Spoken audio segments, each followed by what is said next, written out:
Okay, only 10 more presents to wrap. You're almost at the finish line. But first...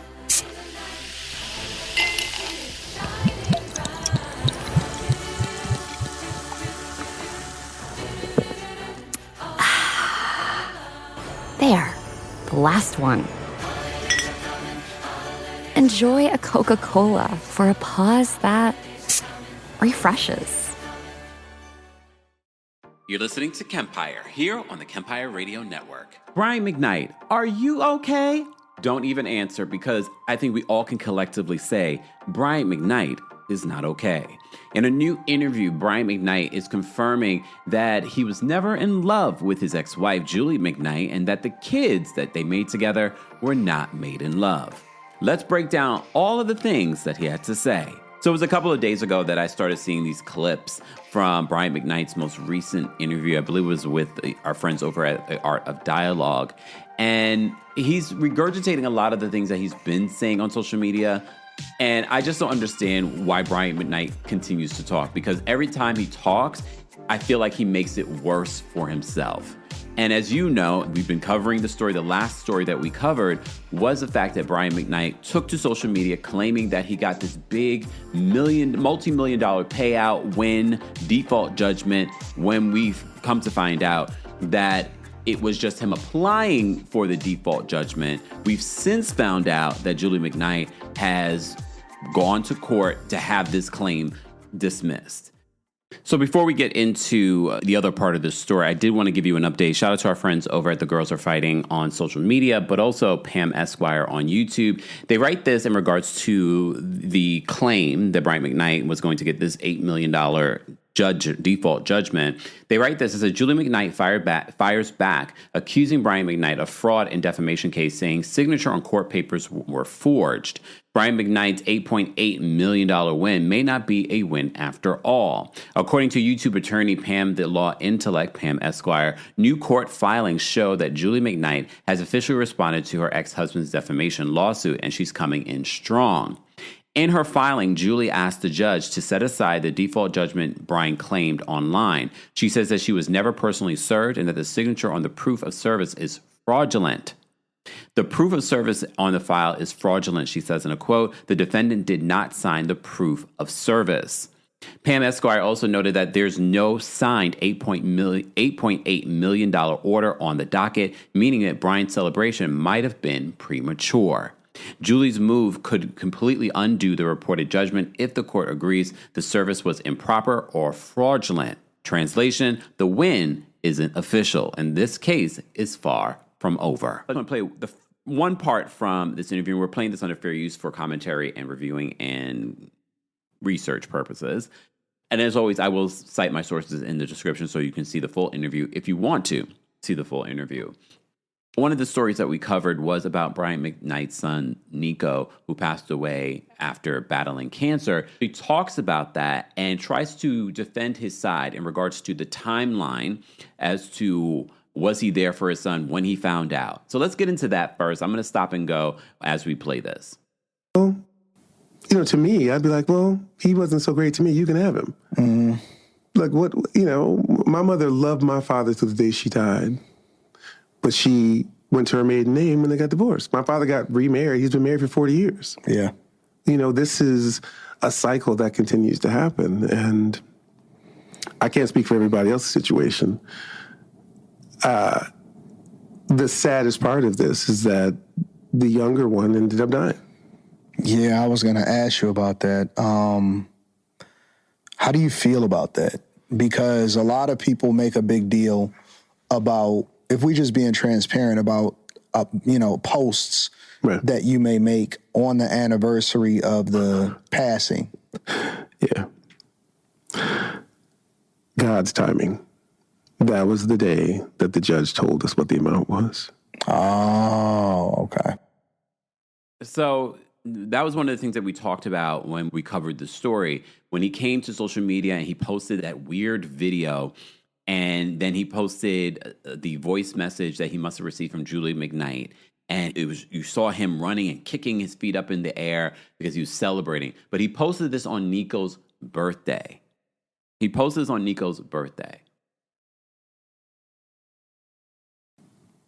So it didn't have anything to do with... Had nothing to do with that. But I will say this. I believe it's God's timing because Anton, he did not have to die. Why do you say that? When we talked, and we did talk to him, we talked to his wife. We got to go back. So earlier that year, that May, he's on the Shade Room. He's saying things like, oh, now remember, they've lied on me, but they continue to double down and triple down on the rhetoric. If my dad needed this, I wouldn't do this for him. He's dead to me, blah, blah, blah. Now we come to find out that 3 days after that's when he got diagnosed.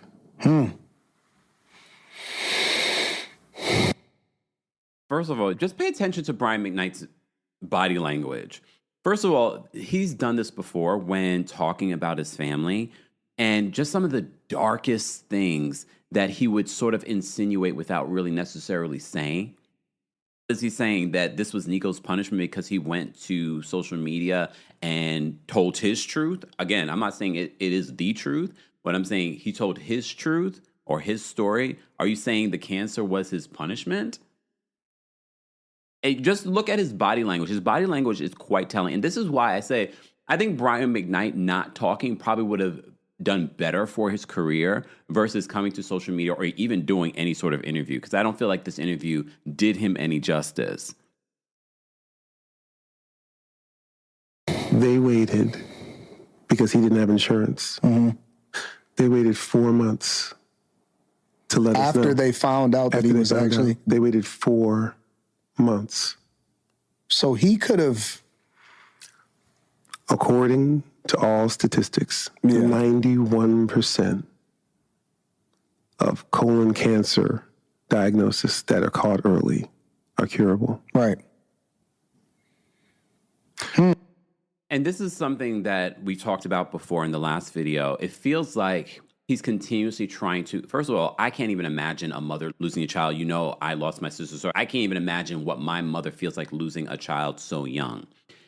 I can't imagine your ex-husband on social media, on the platform that he has, constantly making it seem like it's your fault or insinuating that it might be your fault. And look, this is his side of the story. We don't know that Julie McKnight or Nico McKnight did everything that they could with the means that they had in order to save his life.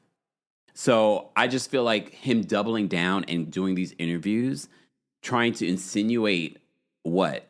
It's their fault that Nico did not survive? Because at this particular point, a conversation like that is moot because Nico's gone. And I'm sure she would do anything in her power to have Nico here. This is part of the reason why people are saying that they can't listen to Brian McKnight music. They can't go to a Brian McKnight show. It's because of these weird, dark things that he says. From the time he got diagnosed to the time we found out, because they didn't tell us. I had to find out from somebody else. Right.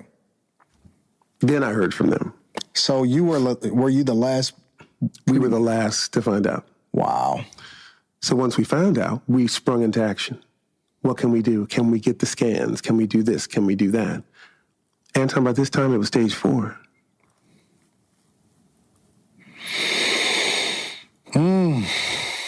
That's crazy. Stage 4. So you've lied on me. Right. You don't come to me. In my opinion, they martyred him so that they could keep this going. That's deep. That's really deep. That's what I truly believe. Yeah. Are you guys hearing this? So he believes that they basically sacrificed Nico so that it can make Brian McKnight look bad. This is what we talk about. Look, people love to throw around the word narcissism. No, these are perfect examples of how someone has turned the loss of someone's child, your child, and now has made yourself the victim. Remember when we covered this story a few months ago and we were talking about Brian McKnight's brother coming out? That's how we found out that Nico passed away. And Brian McKnight's brother was so diplomatic. He says, I've heard everything. I can see this side, that side. And after his brother came out and revealed this, Brian McKnight even slammed his brother, and his brother didn't say anything terrible about him. So that already told me everything that I needed to know, because your brother didn't even say anything bad about you, but you're slamming your brother? So that told me everything. So now he's saying that basically they sacrificed Nico in order to make Nico a martyr so that they can double down on how people view Brian McKnight? Am I crazy on this Sunday morning? Everybody's heard that voicemail. I will leave with you the messages that we sent. Leilani sent a message that said to his wife, you don't even have to tell him that it's us.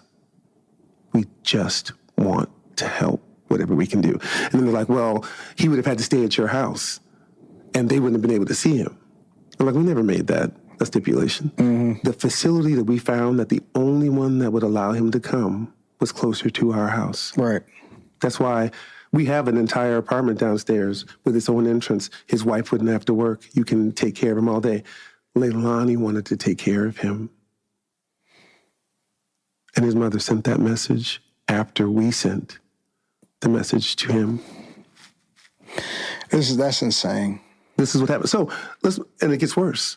So, as I've been saying, I said, I think if he talked less, he would probably do less harm. You notice how the family hasn't talked a lot. Yes, I know Brian McKnight Jr., the first one, actually has come out and said things before, but they don't talk a lot. And when they talk, it doesn't hurt how the world views what they're saying or their position. But the more Brian talks, the more damage he does to himself, his self-image, and how the world views him, the audience that used to enjoy his music. She puts out the book in January. She's on an interview, I think in February, with Foxy 104.5, whatever, in Raleigh. They ask him how he's doing. She says he's healed. He's healing and he's doing fine. He's doing great. Now, because they blocked us all on social media, we don't know what's going on with them. Mm-hmm. The next thing we know, he's passed. Wow. That message that I played for everybody was 20 months before he passed away. That was not near the end. It was still when something could be done at the very least to make him more comfortable. But you see, they ran out there immediately. They said, he never spoke to him. He didn't come to him. Here's all these messages on Twitter. I deactivated my Twitter 4 years ago, something like that. I don't know. They didn't tag me. Nobody could call. Everybody's got my number. So they could say, he didn't even, I didn't know. Yeah. Last I heard.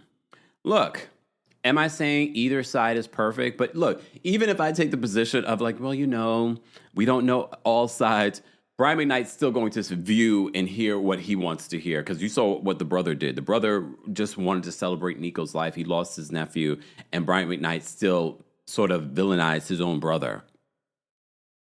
'Tis the season to keep your home clean, and we are partnering with HomeAglow to help you with just that. One of the things that I found hardest when I was looking for a cleaner for my home was the fact that it was hard to find. And a lot of times, unless you are speaking to people from word of mouth, it's hard to find someone that you can trust in your home that's actually going to do a good job. So today's video is sponsored by our friends over at HomeAglow. HomeAglow is a 5-star home service platform dedicated to making your space clean and tidy. With their easy online booking capabilities, you can instantly schedule top-rated cleaners in your area for a special occasion or regularly with their Forever Clean membership. And Thanksgiving is right around the corner. The holidays are right after that, and HomeAglow is going to make it so easy for you to book someone to come in and clean up before you have family come over or after your family came over and ruined everything. Well, maybe not everything. HomeAglow, as I said to you before, makes it so easy to do all of this online. I literally have tried them, and they did a fantastic job. To schedule a cleaning, you simply go to HomeAglow's website to choose the day and time that you're looking for and the duration of your cleaning to match with a cleaner. Schedule as quickly as this week or get something on the calendar for next month to check it off your to-do list early. You can see photos and reviews of background check cleaners before booking the right cleaner for you. The best part of their Forever Clean membership, which saves you $30 an hour on future cleanings. Book unlimited cleanings starting at $19 an hour, backed by Homoglow's happiness guarantee. Homoglow services are only available in the U.S. I know we're worldwide, but it's only available in the U.S. And of course, we've got you covered with a discount, of course. Head on over to the description for more details on your discount. But to take home cleaning off your plate this holiday season by using Homoglow, head to homoglow.com/Kempire to get your first 3 hours of cleaning for only $19. That's HOMEAGLOW.com/Kempire. More details on Homoglow and your discount will be available in the description. Now let's get back to the show. Okay, only 10 more presents to wrap. You're almost at the finish line. But first...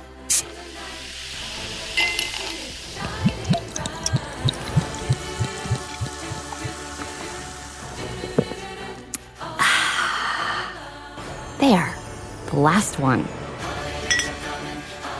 Enjoy a Coca-Cola for a pause that refreshes.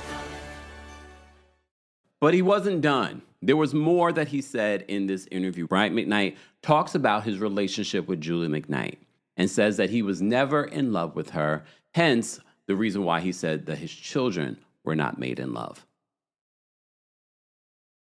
Two families are two prominent families in the Black Adventist Church. We both met at the college where I was going. She came, okay. I was a sophomore, she was a freshman. We kind of started dating. The next year she gets pregnant. This is back when shame was a real thing. I know, yep, I get it. She's back home, she tells me she's pregnant and that she's gonna get an abortion. Because I'm like, yeah, we should probably do that. You're 18, I'm 20. Why would we? I'm just about to start this whole thing. Maybe this is the route we need to go.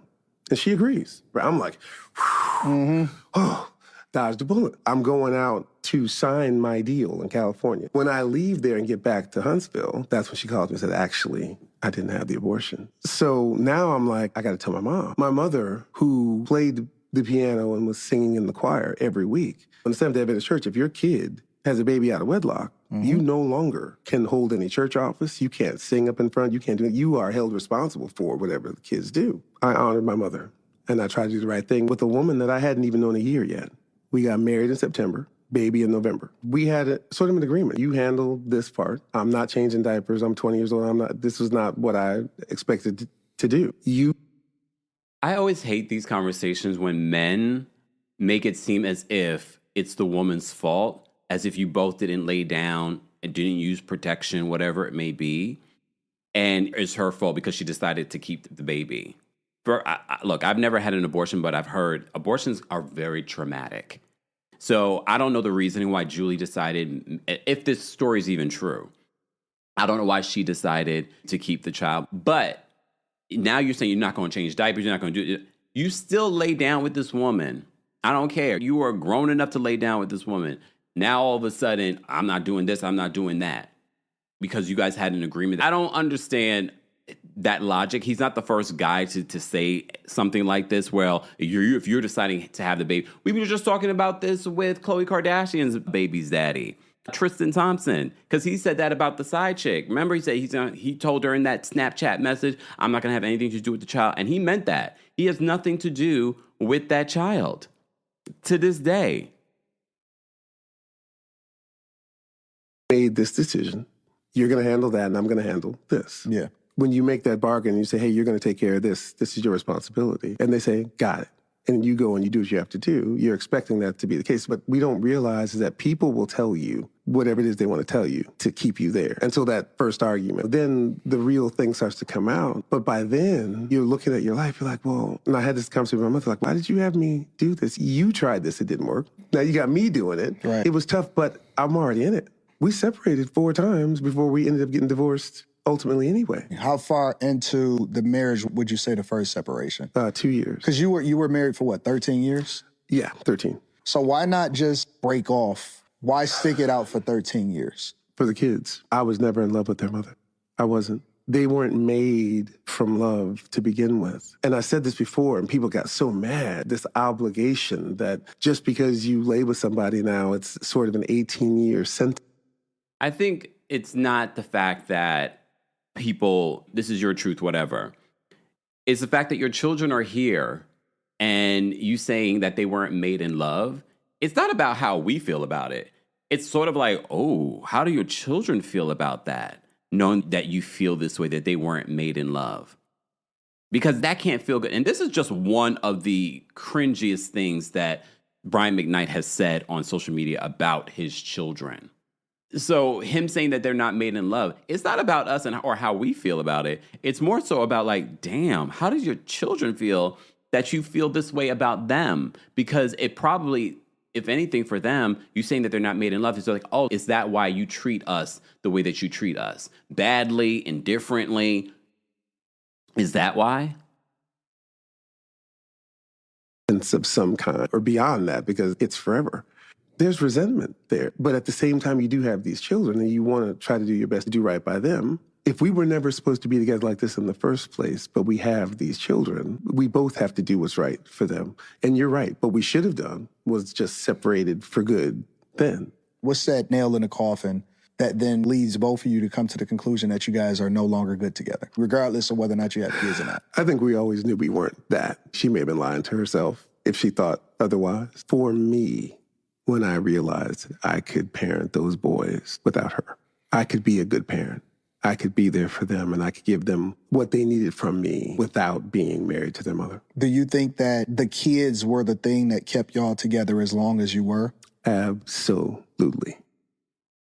That wouldn't be the first time that someone has stayed in a relationship for the children. We were just talking about this the other day during one of our recaps. And I always say to you guys, that is not a reason to stay in a marriage. And look, their marriage wasn't perfect. There have been rumors about their marriage and what went down in that marriage for years, which do not make Brian McKnight look the best. But maybe because, quote, he was not in love with her. But what we're seeing from Brian McKnight on social media, in interviews, is not helping his case. It's not helping people kind of look like, well, you know what? Well, maybe Brian McKnight might have a point here. No. His behavior, his timing, his choice of words have really solidified for a lot of people, oh no, you are the problem. As always, I want to know your thoughts and opinions on this latest interview that Brian McKnight did. I'll post the full interview in the description so you guys can go and give that a like and a view as well. Well, it's not that I didn't want to be. I always knew that I would be a mother. I didn't really, this is going to sound crazy. I didn't really grow up necessarily wanting to be a wife. That sounds bad.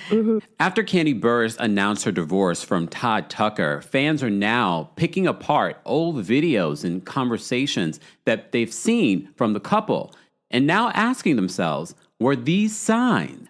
So since we did the breaking story that Kandi Burruss announced to People magazine that she has decided to get a divorce from Todd Tucker after 11 years of marriage and 2 children, a lot of people have been making all kinds of different speculations about, was it because they had an open marriage? I think we need to clarify. I don't believe Kandi has ever said that they had an open marriage. If anything, they've said that they've welcomed individuals into their sex life. I don't know if they were free to individually have partners outside of the marriage. If you missed our previous video, I did have some exclusive details as to what I was hearing that might be the cause of their divorce. But there have been a lot of fans speculating, well, there were signs, there were things that were said. So we're going to unpack some of what people have been saying online, including an interview that Kandi recently did with Dr. Heavenly. And what stood out to me was when Kandi said that she never really saw herself being married. And mostly that was due to the divorces that she saw her parents go through.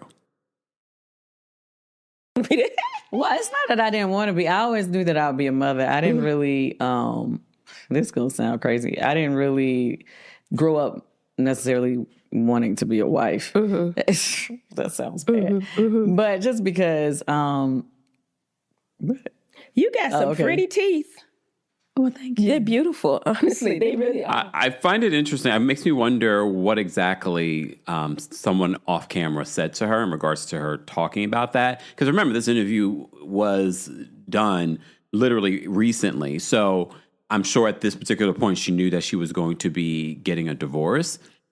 And when we read through Kandi's statement to People magazine, we saw the hint, this is a new chapter for her, that she's already some of the posts that I've seen her post on social media, she's getting ready to be on Broadway.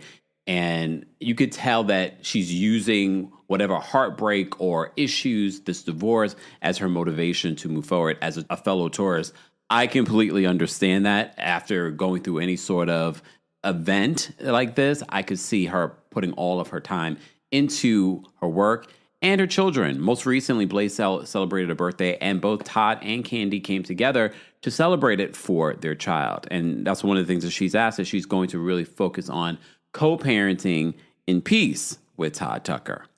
But that hasn't stopped fans from having all kinds of speculation. Remember when they were hanging out here, or remember when they talked about this?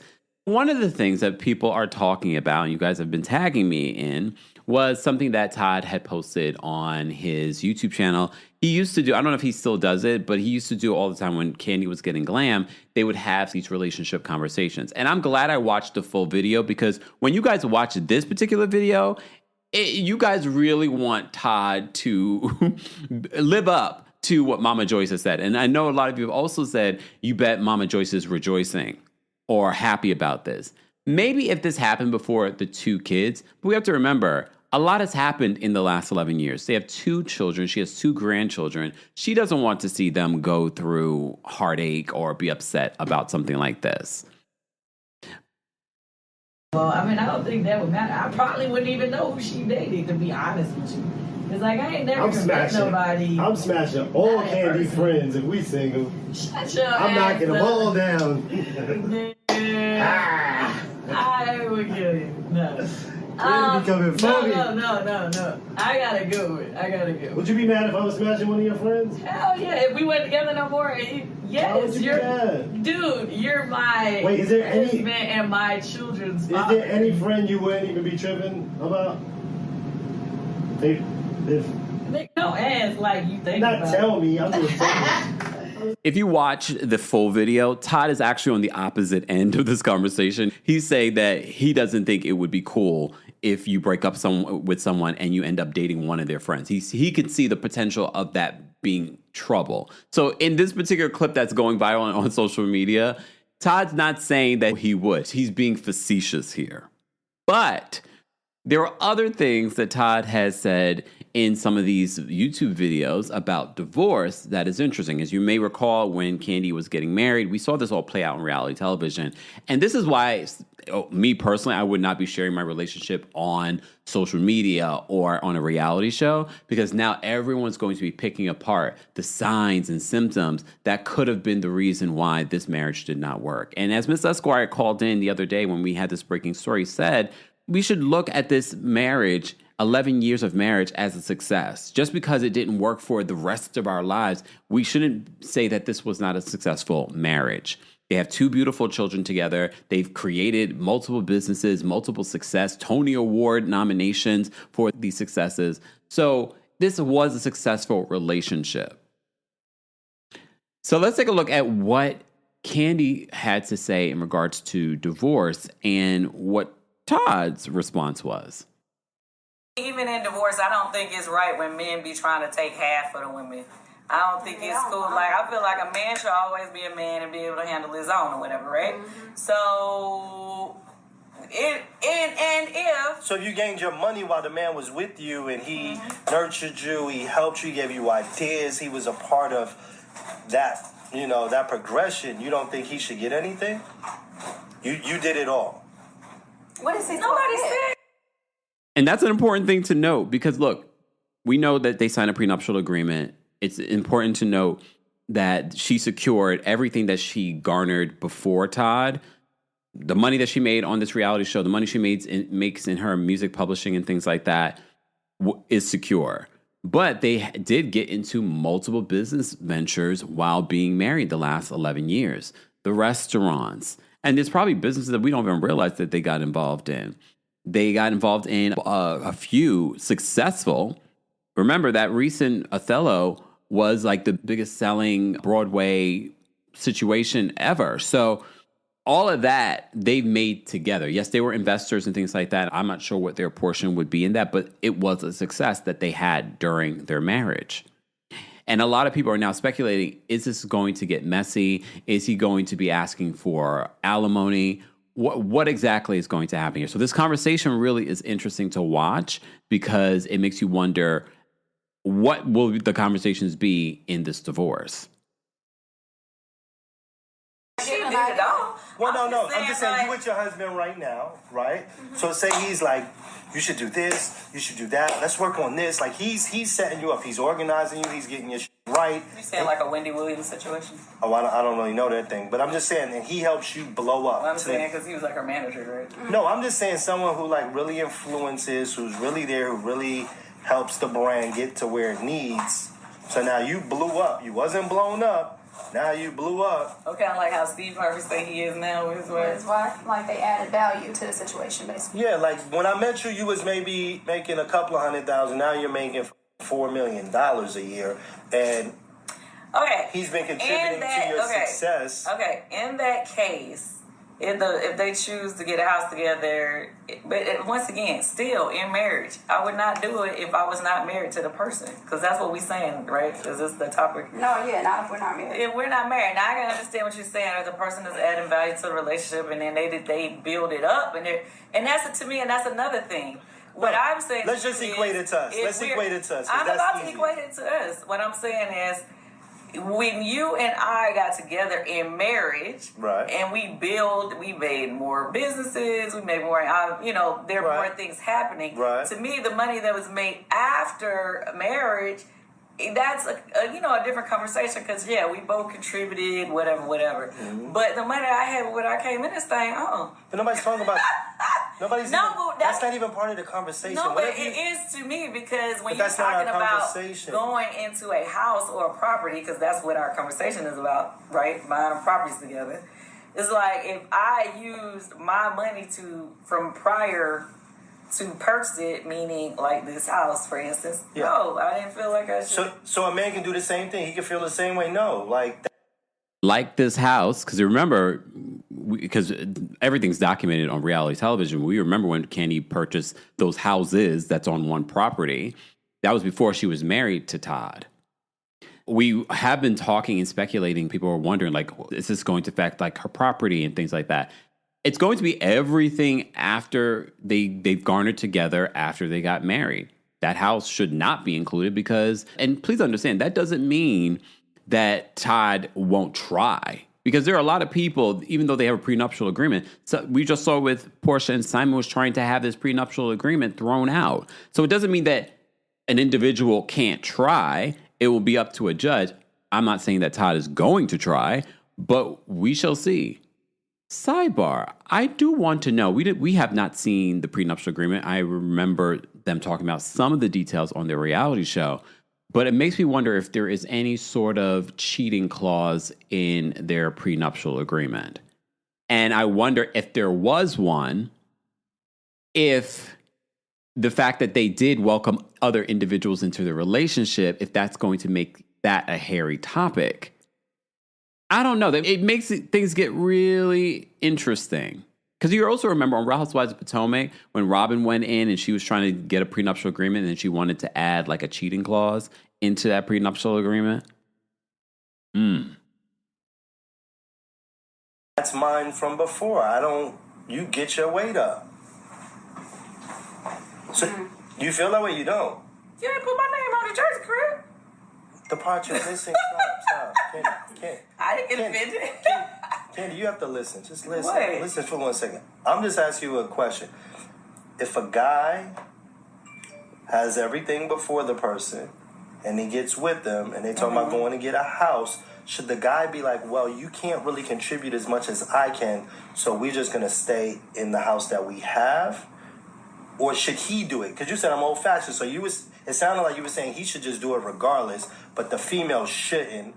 Yeah, because the guy should he should have to step it up. So, well, okay, so you let's got just say... It's okay if you got a double standard on it, it's fine. I do have a double standard. Okay. I already said that. I'm old-fashioned in that way that I feel like if a man wants to put his family and, step them up into a house that the wife can't afford or whatever, because, let's be for real, a lot of men want their wives to stop working. A lot of men want their wives to take care of home or just be there for them and cater to them, which is fine. But with that being said, you already know that you're the one that's putting in everything, and everything is dependent on your income, and your income is for both of us, not just for you. So a female should be able to keep all of her own. That's what we feel. We feel like the female, regardless of how much she has, she should be able to keep her own, and the guy has to get his weight up. At the end of the day, you could have these sort of conversations on camera, and that's not necessarily what the court is going to say when it comes to splitting their assets. And I said to you before, it makes me wonder, there are a lot of people that were speculating because Kandi wasn't on Real Housewives of Atlanta, and that might be part of the reason why she decided to close Blaze Steakhouse and to close OLG and those restaurants. But remember, those restaurant purchases that they did were together. Those are businesses that they formed together. And if you know Kandi, you know Kandi is strategic. I would not be shocked that Kandi has been making those decisions or figuring those things out in the last year. She did not wake up this week and say, I'm getting a divorce. She did not wake up last month and say that she was... I can almost guarantee you, I'm not saying that this is fact, I'm just basing this off of my astrological twin, because as a Taurus, she has been thinking about this for a while now. Same way that she was like, no, we need to get a prenuptial agreement. We're not getting married unless you sign this prenuptial agreement. But like I said to you before, a prenuptial agreement doesn't necessarily mean that they can't contest it.